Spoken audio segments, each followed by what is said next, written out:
the final lecture. This has been far and away the hardest lecture for me to prepare for the series, and it's going to be sort of demanding for you as well, because the whole concept of modern art is such an expansive concept. And in a certain way, to give you the right feeling about what modern art is, I need to overwhelm you a little bit, because it is overwhelming. And I was thinking about, in preparing for this lecture, I'm showing you far more things today, and we're going to finish off with a 14-minute video today that's actually about one of my ex-students. As I was thinking about this lecture, I was thinking about what a irreverent American bard said about history. He said it's one damn thing after another. And that's kind of the way you're going to feel about this lecture. I'm not going to be able to take a huge amount of time to talk about each of these pieces. And several of them have a kind of challenging character, and maybe the final video is the most challenging of all. One of the things that is a characteristic of all of the arts, especially visual art, is it's beyond language. Something is always lost in translation. And I think you're going to get that sense when you see this final video. It's a work by an ex-student of mine. I knew Tim pretty well when he was a student at the university. I have absolutely no explanation for it. He's, in fact, one of the most prominent artists in America today. And it does represent the media, which of course is a dominant force in the art world today. So we're going to get started with one of the more problematic works that helps us understand what the heck art really is. Notice the idea. Just about anything can be art. Can we see the first image? Stop. Notice the date, 1917. Stop. Go. Duchamp was a conceptual artist, one of the most important artists around the turn of the century. And what he was basically saying with this particular work, he's calling it a work. In fact, he signed it, as you see, and the dates on it, is what he's saying is that when you put an object on a pedestal, when you take it out of its ordinary function, it requires a different kind of thinking and a different kind of seeing. And this object obviously contradicts the handmade quality that we associate with so much of the visual arts. He didn't make this. He simply chose it as a means of communication. And it is meant to be funny. It's also meant to be contradictory. It's meant to cause us to question what is art. And that, I couldn't think of a better object to start this sort of expansive lecture with than Duchamp's fountain. Actually, you know, you might think of it as a joke. I could talk 10, 15 minutes about this thing in terms of what it means and why it represents a certain part of the body and all kinds of complicated ideas that are. See, once you put an object on a pedestal, it represents human choosing. So the question is, why? Why is it there? And that's what art's all about, asking those kind of questions. Why? Yes, and Now, can we see the next one, please? What is This is a work by a good friend of mine. It's a guy I hired at the university as a member of the art department. He's a very prominent, realistic artist today. Look at the scale of this work. It's 8 feet by 12 feet. It's a huge work, and it represents Tim Lowley's daughter, Temma, who is profoundly handicapped. Marilyn and I have worked with a handicapped young man in our church who could never walk and talk and died at the age of 14. Temma is far more handicapped than Aaron was. We don't even know if Temma can hear or see. She was, I think, a teenager when Tim made this particular painting. And him and his wife, Sherry, care for her constantly. She can't eat normally. She has to be fed through a tube that's permanently attached to her stomach. Both Tim and his wife, Sherry, his wife is a ordained Methodist minister, are profoundly people of faith. And I'm showing you this work because first of all, I want you to see that although modern art can be challenging in all kinds of ways, people assume they make a generational kind of generalization that we've lost all the skills of the Renaissance. We haven't lost those skills at all. Tim is a fantastic realist. But what's modern about this subject? Can you imagine anyone in the past painting a figure like this in this kind of a setting? This is a work by its very nature challenges your understanding of what it means to be human. So it's totally understandable in the pictorial, photographic sense, and it's profoundly questioning in the other senses. It does question what it means to be human and what it means to care for other humans who are profoundly limited. Tim and his wife Sherry have no other children. They've dedicated their whole lives to taking care of Temma.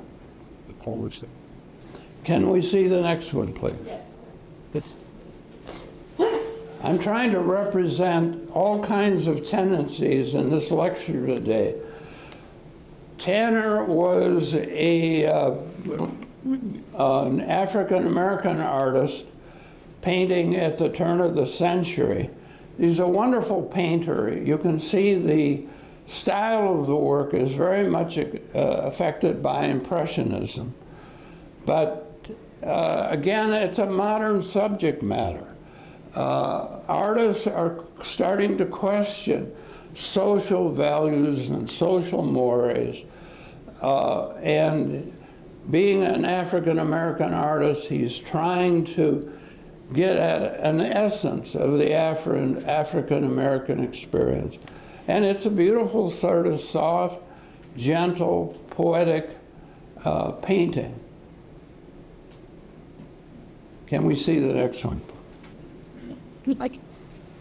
Those of you who've been to the Chicago Art Institute that I've referred to constantly in these lectures have seen this painting Sunday afternoon on the island of Grand Jas.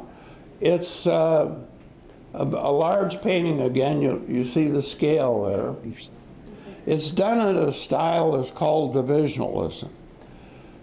All the dots that are part of this painting merge at the distance you're seeing it, but it's done with thousands, hundreds of thousands of little dots of color, not dabs the way an impressionist would do, but circular dots.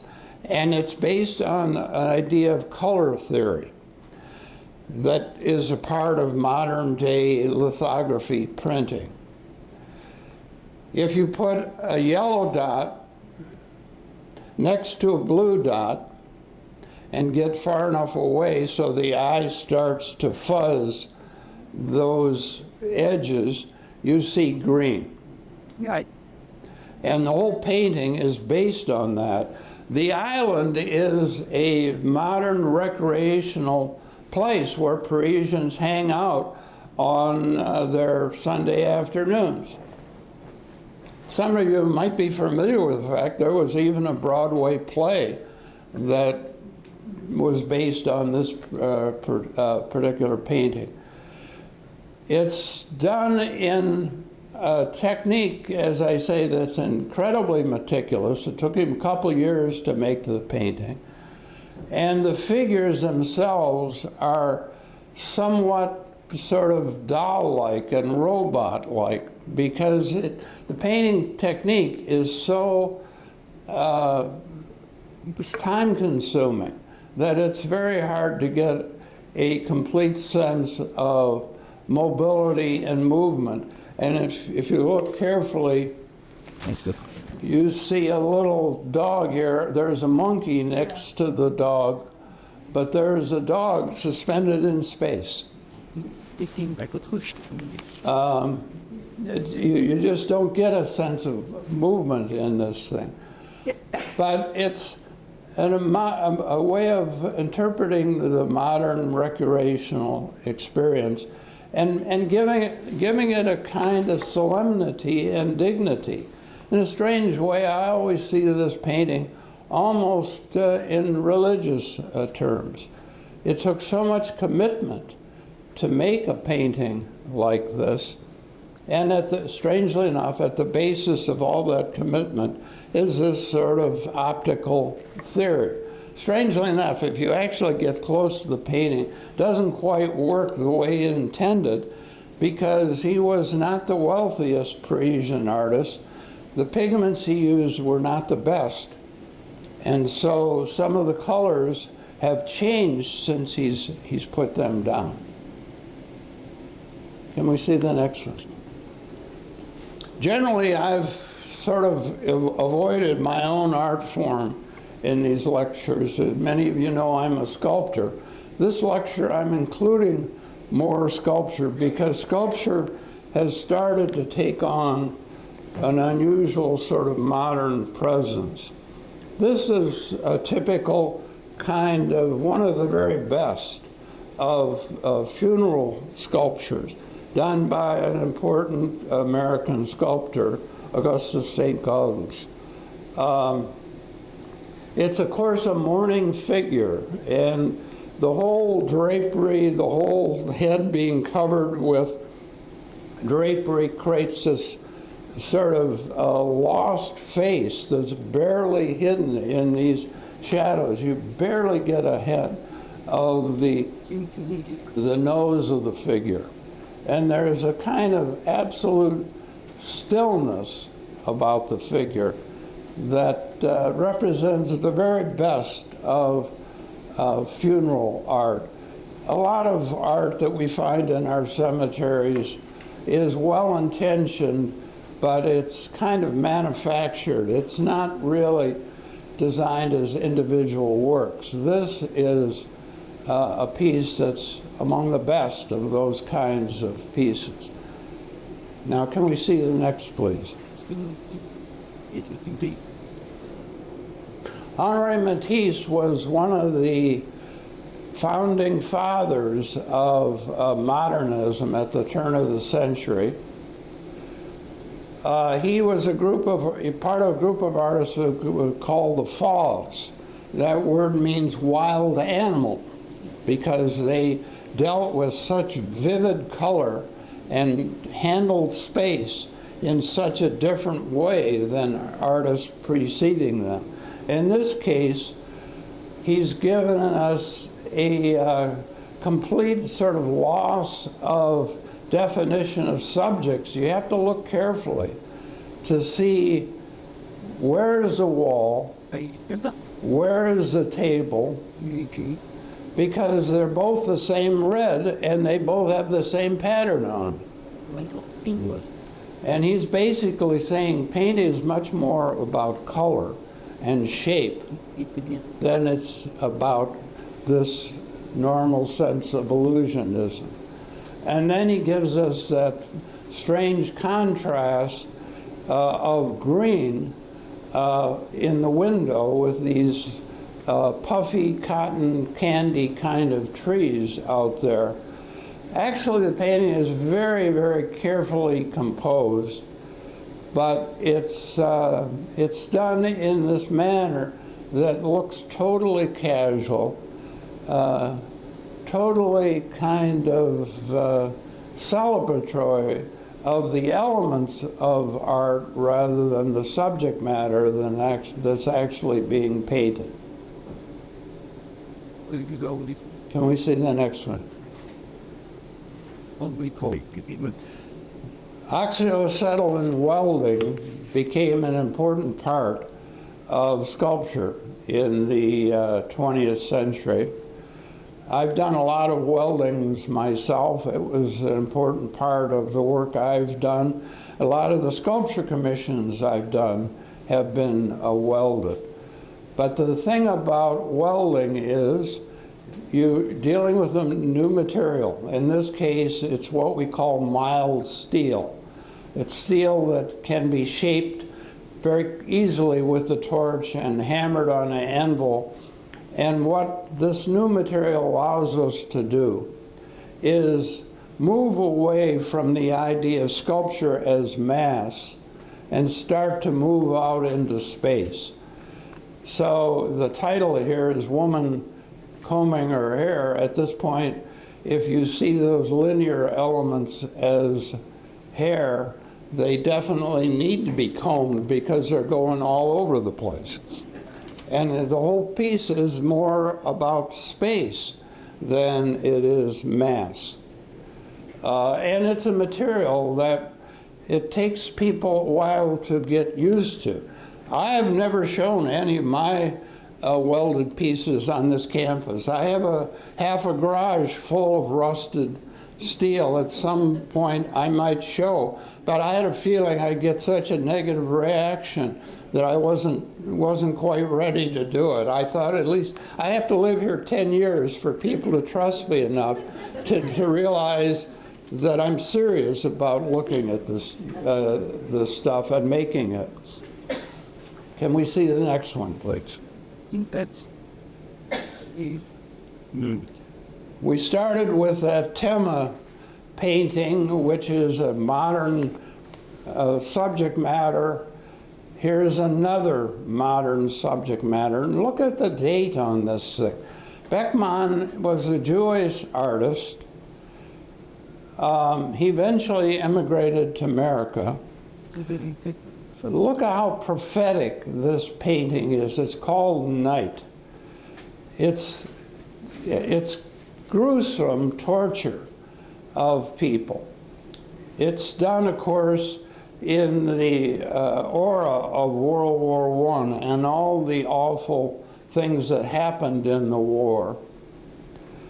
And he's trying to find a way to objectify, turn into an object, even an object of horror, to help us come to terms with what we do to each other. And remember, World War I, in some ways, was more horrific World War II because it was a total stalemate. Millions of people died and nothing changed, nothing happened. It just became an endless stalemate until America actually entered the war. So art can be, in a way, prophetic, but the prophetic part of art happens as in the moment. In other words, The future is in this room right now. But maybe none of us are here observant enough to see it or feel it. That's the job of an artist, to sense what's happening here, what's the meaning of what's happening. That's what Beckman did. So art, by its nature, can be prophetic. It's no accident that he comes from the Jewish tradition of prophetic figures. Can we see the next one, please? I mentioned World War I. It was impossible to encapsulate the meaning of that experience. But a German artist, remember now the Germans lost the war, Ernst Barlach, was commissioned to make a war monument, and it was located in the Basel Cathedral. And basically what you see here is this bronze figure hovering over a slab that's on the floor. It's maybe 8-10 feet over this slab on the floor. And the slab itself simply lists the awful dates of World War I. And the question is, of course, what does it mean? It seems to me, strangely enough, it's an ironic figure. It looks like a floating figure that absolutely at peace. And I get the sense that it simply celebrates the fact that damn process is done now. And we can rest. Ironically, the Nazis melted this thing down, used it to make shell casings, and fortunately someone was smart enough to keep the plaster original so it could be recast. And so it's back in place again in the cathedral. But this is the hovering figure. It represents a kind of floating spirit that in some ways, I think of these near-death experiences people talk about all the time, about floating and so on, above the place of where they're being operated on and so on. It's a simple work that has a profundity about it. Can we see the next one, please? A work of our time, of course, is the Vietnam War Memorial. Again, a memorial idea. And of course, by its nature, this was a unique war memorial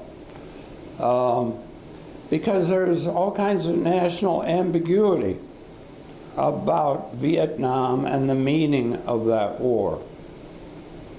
And so she created this sort of slit in the earth on the mall in Washington and did a tremendous amount of research to get the names of all the individual American soldiers who died there.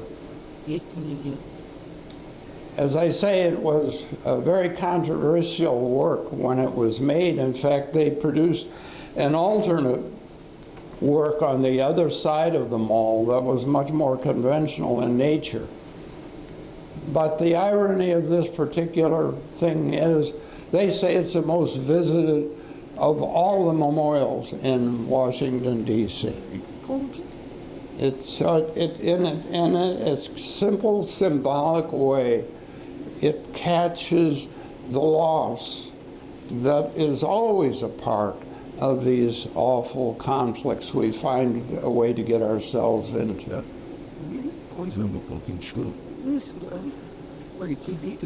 Can we see the next one, please?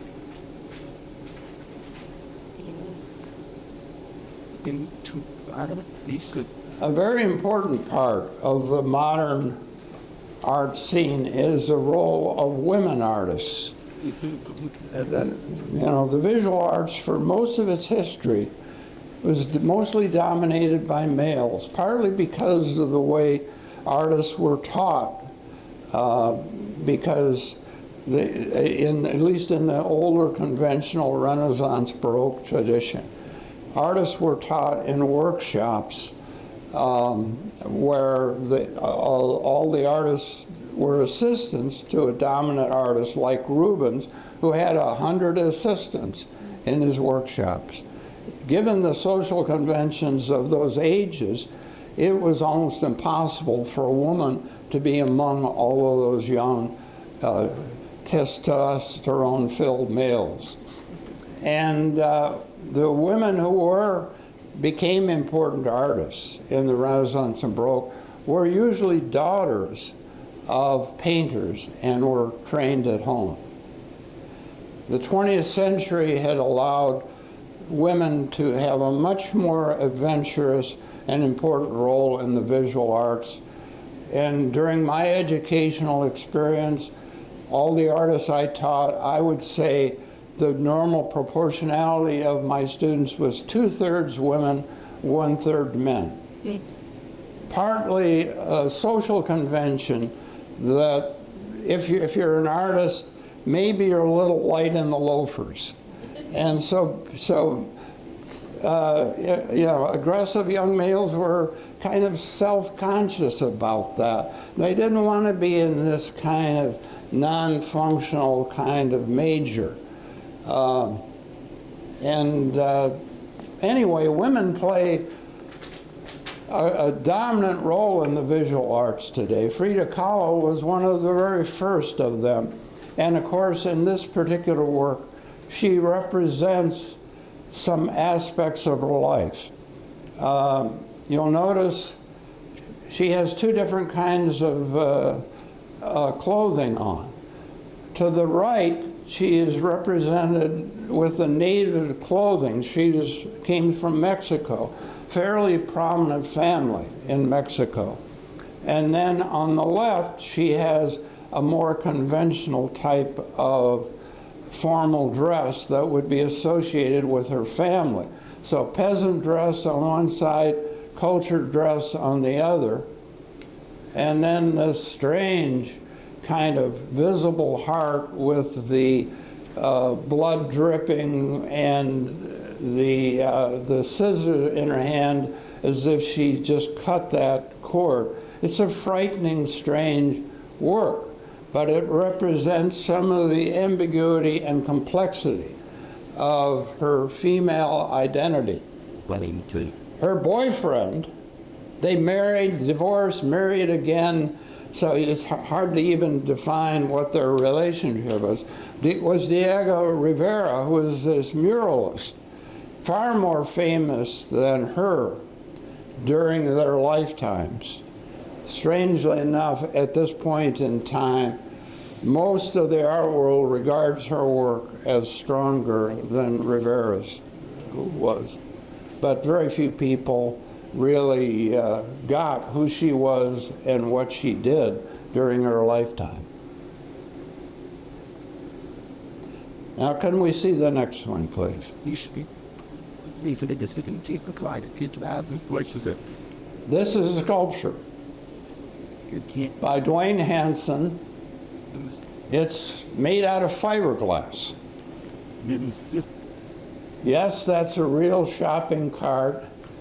And yes, those are probably, some of them at least, are real items there. You notice I raise a question underneath the titling there. What's the difference between sculpture and taxidermy? There's something about this work that's spooky. I've been in front of a couple of Hansen's works. He typically picks a kind of caricature of some part of American society, and you feel very self-conscious when you're standing in front of these works because they're so real, but of course absolutely still. And movement is something we associate with, of course, being human, even blinking the eyes. I think And you feel self-conscious, like you're a voyeur or something. It's just the weirdest sensation. Artists are constantly sort of giving us those kinds of new experiences. Whether that's a good experience or a bad experience, I'm not here to judge. But I simply want you to get a sense of the diversity that's happened in the art world today. let's see the Can we see the next one, please? Wait, what's he? That's yours. This is a work I did for a hospital in Chicago. We've been playing around with it because it's hard to get it right. I took slides of it. It's called Shelter. I took slides of it, and it's a white sculpture in a white space. Remember, it's at the entrance of a hospital. But when we translated it into a digital image, it turned out blue. to me. And now Jana has played with it a little bit, and so it's a little less distracting in this gray mode. But in fact, the sculpture is made out of maple wood. It's a constructed sculpture. It's stained white. And by the way, the hospital that it's in the entrance to is a church-related hospital. It's a big piece. The rotunda that it's in is 25 feet across, and the sculpture pretty much is up to that scale. It's obviously assembled wood. It's a very complex piece of carpentry.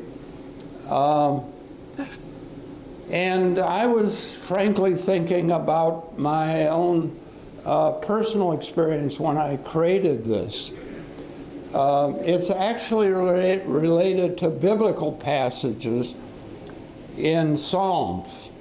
The idea of shelter under the wings of the Most High. That's a phrase appears a couple different Psalms. It also appears in Jesus' entry into Jerusalem. He said, you know, Jerusalem, Jerusalem, how often I would have gathered your children together as a hen gathers her chicks under her wings, and you would not. I've had personal experience of entering hospitals and not being sure I'd ever walk out. I've had cancer 3 times. I've had brain surgery. I have an odd health profile. Once we were visiting a doctor during one of my most recent events. My daughter described my health profile to the doctor. She said, he's extraordinarily healthy, but every 15 or 20 years he gets terribly sick. And so I get the whole concept of hospitals, what it feels like to enter a hospital. Anyway, I had to, at one point, I guess it was last week, I was asked, do artists ever have to do a lot of engineering to get to the expressive point? Believe me, this thing weighs hundreds of pounds. We had to have separate scaffolding to even get it up in the air. I had to work with architects to attach it to the structure of the building. You can't just hang something like this, and it's got to be supported through the girders within the building itself. So I had to know where the girders were. In fact, I had to have the architect install the point of attachments, because I didn't want to be responsible if ever this thing fell or something. I don't want to be sued for that. I figured, let the architect worry about that. But then I had to figure out How do you make this thing? How do you hang this thing? I had to have crews at the university carry it for me at one point to hold it up in such a way because I wanted it to hang in a certain way. By the way, most of my sculpture deals with multiple images. This one is obviously a pair of wings, but I was also thinking of a pair of hands like that. Yeah. What do you? And that's one of the reasons it's not an absolutely realistic image. I want you to be able to bring your own imagery back into that. What? The reason I'm showing it to you as a part of this lecture, I don't want to at all profess that my work is as important as a lot of the works we've been looking at, but it represents a modern form of expression you see throughout urban environments today. Giant sculptures, often in metal, but sometimes in plastic and other materials. The arts have just been overwhelmed by the complexity of modern society.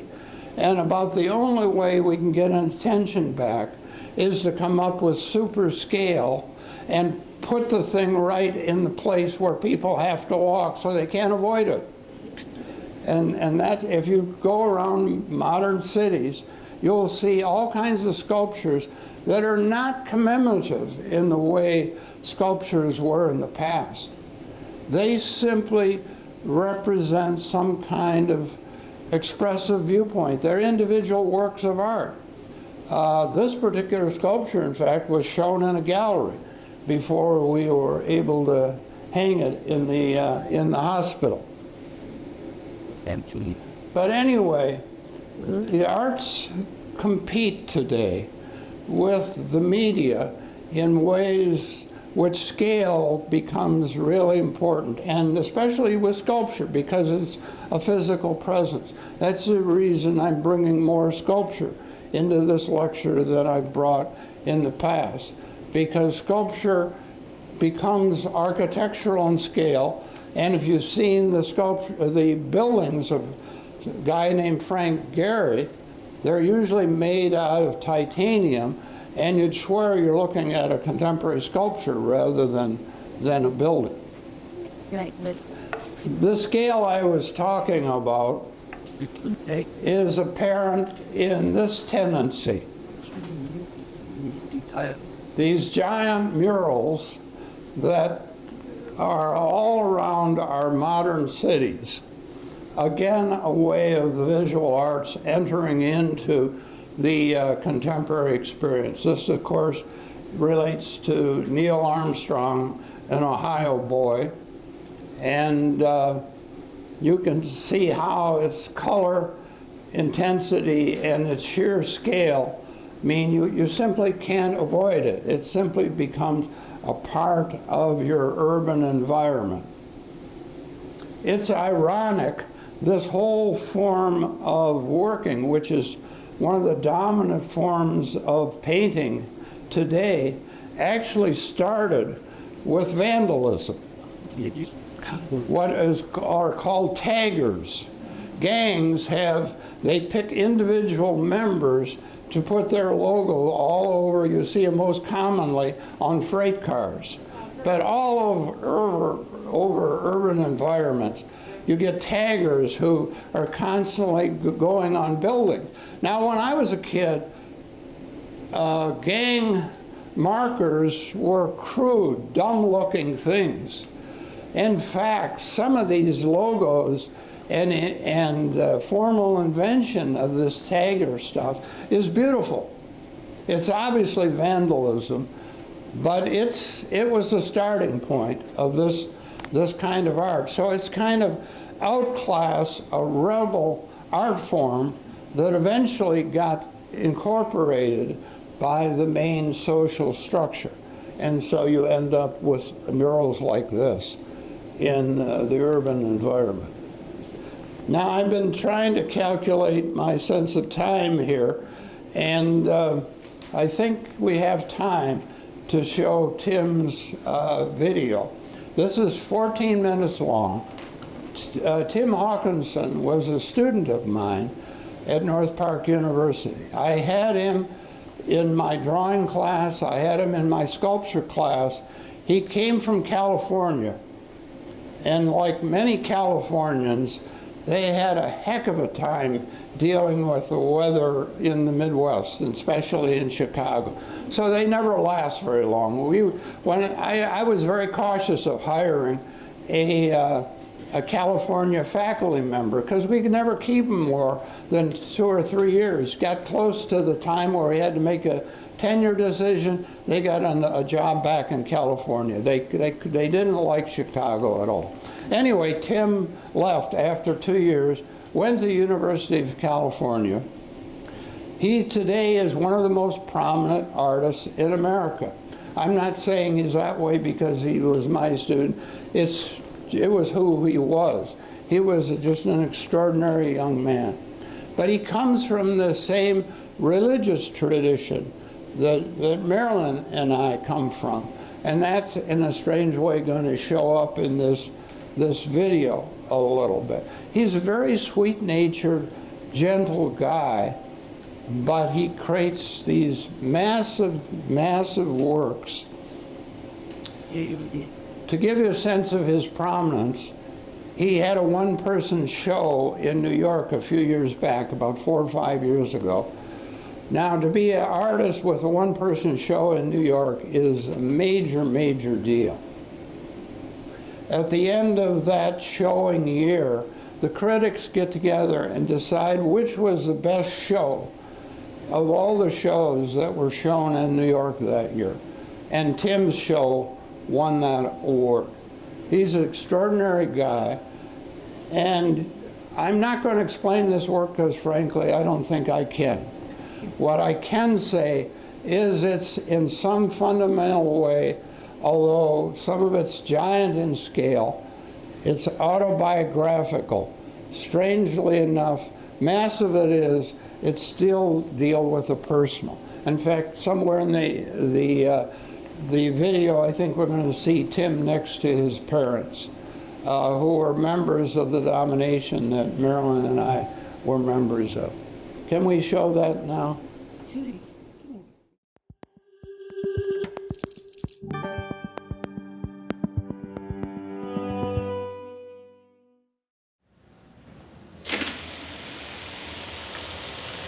It's something that emotes, and it's motorized, and it is an emoter.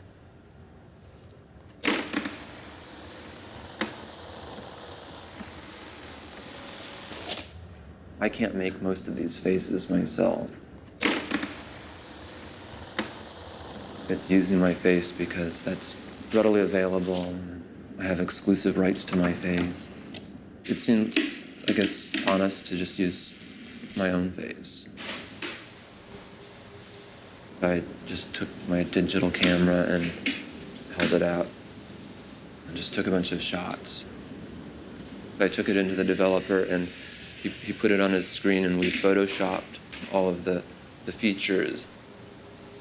We blanked out the mouth and the nostrils and the eyes, so I had just this kind of egg head with no features. Just thinking that I'd want to start with a blank face and then I'd overlay the features from the other 3 kind of donor photographs. The brain of the piece, or the driver, is just picking up the light and dark patterns on the television. And there are 19 of these little suction cups that have little light-sensitive switches in them. So when a certain area of the screen goes dark, it triggers through these different mechanisms. It eventually triggers a motor in the face. Sometimes the manipulation is really slight, depending just on what's coming through the TV channel. When there's a sporting event with lots of activity, the face can be pretty emotional.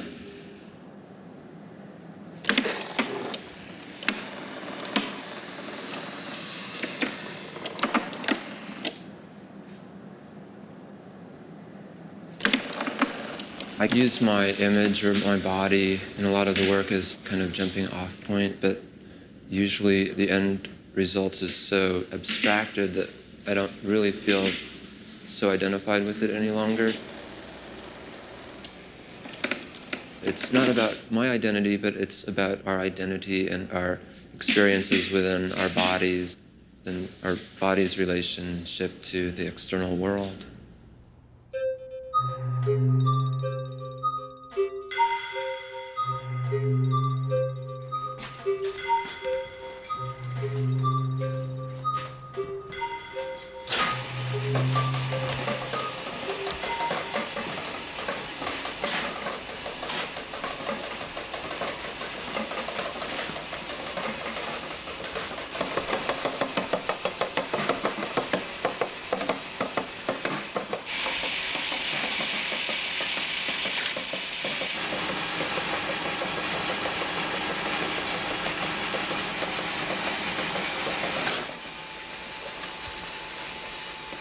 Sometimes we do get rain in LA, and a lot of us aren't really prepared for rain. So it was really great just walking in one time, and there were buckets around all catching the drips.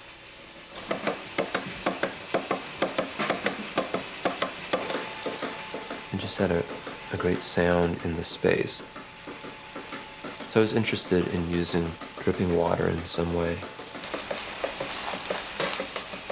And I didn't want just random drips. I wanted something that you could dance to, something kind of choreographed sounding. So I ended up making this, I guess it's sort of a drumming machine. So the signal is sent from the mechanism over here through this cable to the different valves, and then the water is collected in these buckets. So I put in these little pie tins, which create sort of a resonator and really give a nice loud drip.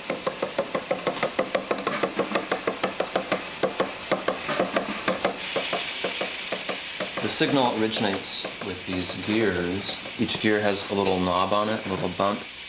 Each gear also is paired up with a switch.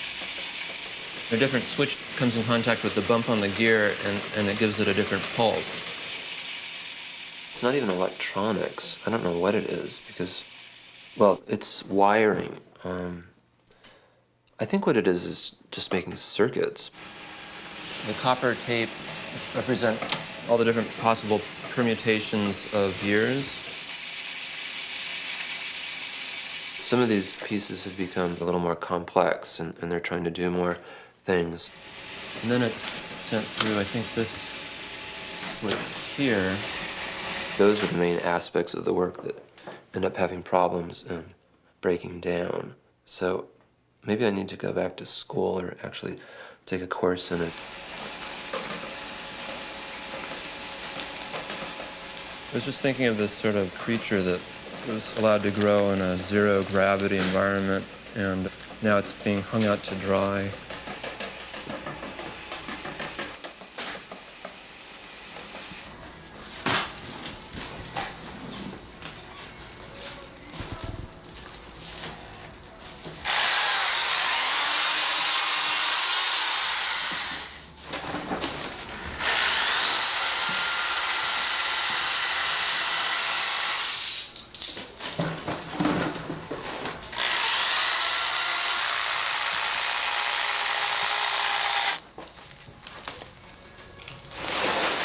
This form grew out as a three-dimensional expansion of drawings that I was working on, actually using a drill to spin a pencil around. You can see the pencil lead was spinning around, and I was able to open and close the diameter of the spin while it was in motion. So I was able to create drawings that were almost kind of reminiscent of intestines or worms.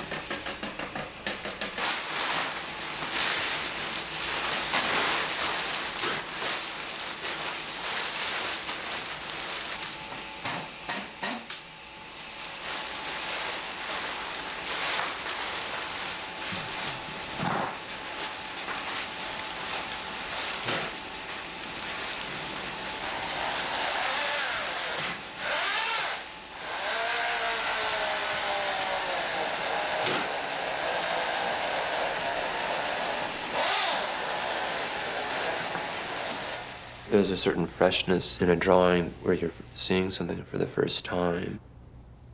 And so in my work, I try to maintain some of that freshness and keep shifting what it is that I'm looking at to see it differently, or creating a different process of looking at something that gives me a new kind of interpretation.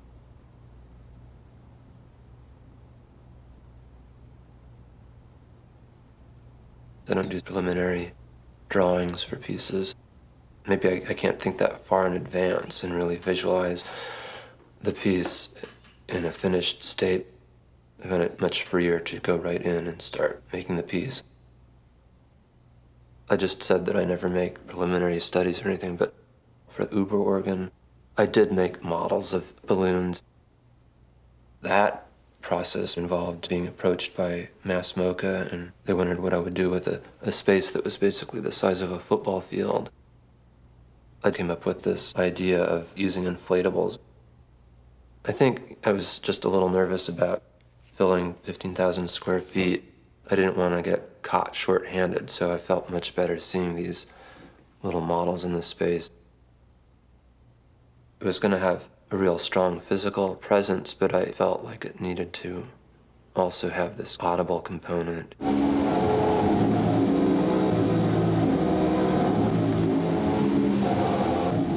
There was a great moment when it was finally up and playing. I think for me it was just like hearing the first horn. I was really concerned that we'd have enough air pressure to activate the reeds to really get a good tone out of them, but that we wouldn't like pop any balloons.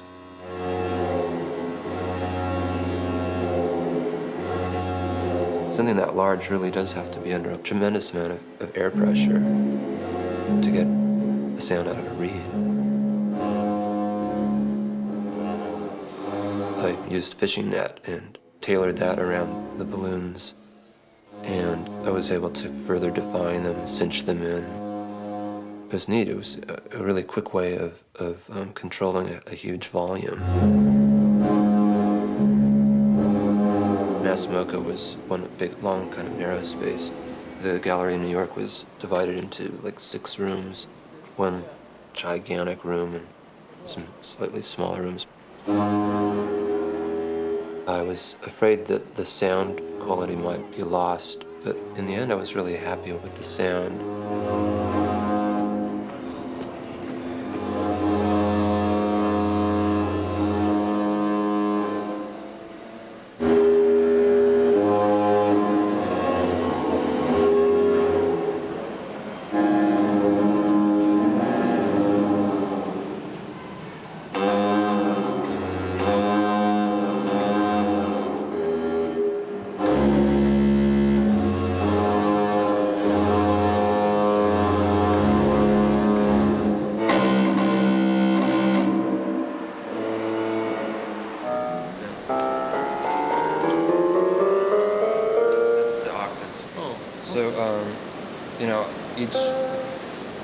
Each whatever note this is just plays one note on the Uber organ. But why isn't this working? There was a time when he made brought musical instruments, for instance. He took banjo lessons, and he was probably about 12 or so. I've been interested in music for most of my life, I guess. At one point I thought maybe I would be a musical instrument maker. I had made a mandolin and a guitar. The keyboard consists basically of these photosensitive switches. So by covering one of the switches, blocking out the light, you'd trigger one of the notes. So you can stop it at a blank space and play it like a piano, like a light-sensitive piano. It's all based on a score that I put together using lots of old church hymns and Sailor's Hornpipe and Swan Lake.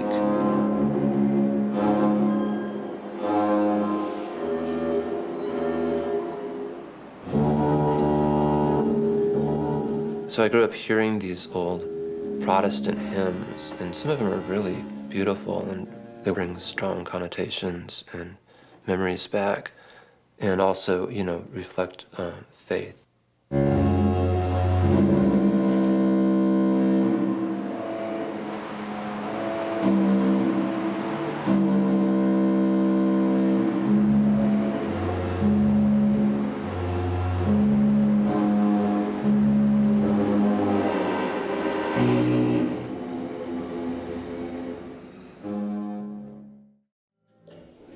Well, my timing was pretty good. We have 5 minutes left. I'll be willing to respond to any questions, although, as I say, I'm not sure I can. Much of what we just saw is a little beyond words. Yeah. So some of the observations, especially at the beginning with the fountain, that brings to mind industrial design brought into the field of art. And the last one, I think, requires more, engineering to get all these moving parts going the way they should, combine with the art behind it. Mm-hmm. So, did he have a background also in that field? No, he's one of the strangest students I've ever had. He's not a very verbal guy. He's very kind of sweet-natured, gentle guy. You never expect him to make these giant, heroic pieces. But he was just doing odd things. But, typically the teaching process in the sculpture studio, because of objects take so long, sculpture is about the slowest art form there is, you have to talk to the students a little bit to get a sense of what they're doing with this particular project and try to gently steer them so they don't end up in some dead end and wasted all their time. And so you have to ask them, what are you trying to do here? What are you thinking about? He would never be able to answer that question. It's like... He just worked intuitively, and he would just show me drawings, and I figured, fine, go right ahead. And in drawing class, again, he actually technically was a very good drawer, a very capable drawer. But I would have them do a sketchbook out of class. And his sketchbook was one of the oddest sketchbooks I've ever seen in terms of subjects and subject matter. He just is a strange, intuitive guy I can't say I taught him. He was one of my students, but I'm not claiming that I taught him. I think there's something internal in him that was way beyond my teaching. I consider his work called experimental work on display. It's still being experimental. Yeah, that's right. Yeah. But think of the nerve it takes to experiment at that scale publicly. Yeah, and happiness. Now, I had a question back here. Yes? Just curious, the gentleman is white. No, he wasn't married when I met him, but the first artist we looked at, Tim Lowley, he's a friend of Hawkinson, and I think he met his wife. Tim went to Calvin College in Grand Rapids, and I think Tim's wife, went there as well. So Tim got to know him, I think, through his wife. But no, I've never met her. No. Yes? What made you pick wood to make your wing stages? I mean, you dealt with other materials. Yeah. I just Right. picked wood. I wanted a material that people could relate to more in terms of where it came from and what it was. I was making a nature image, and I wanted something coming from actual nature. The thing about that piece that I'm still unresolved about. My friend Tim, he suggested, Neale, you know, you shouldn't stain that white. You should gold leaf that. I think it would be a terrific image hovering like that over the entrance of the hospital that was real gold. But it would take about 10,000 hours to leaf a complicated object like that, and probably $10,000 to buy enough gold to do it with. But I can't, now when I look at it, I always say, gee, I wish I could have done it in gold. And gold paint wouldn't do it. It would have to be real gold. It had to be gold leaf.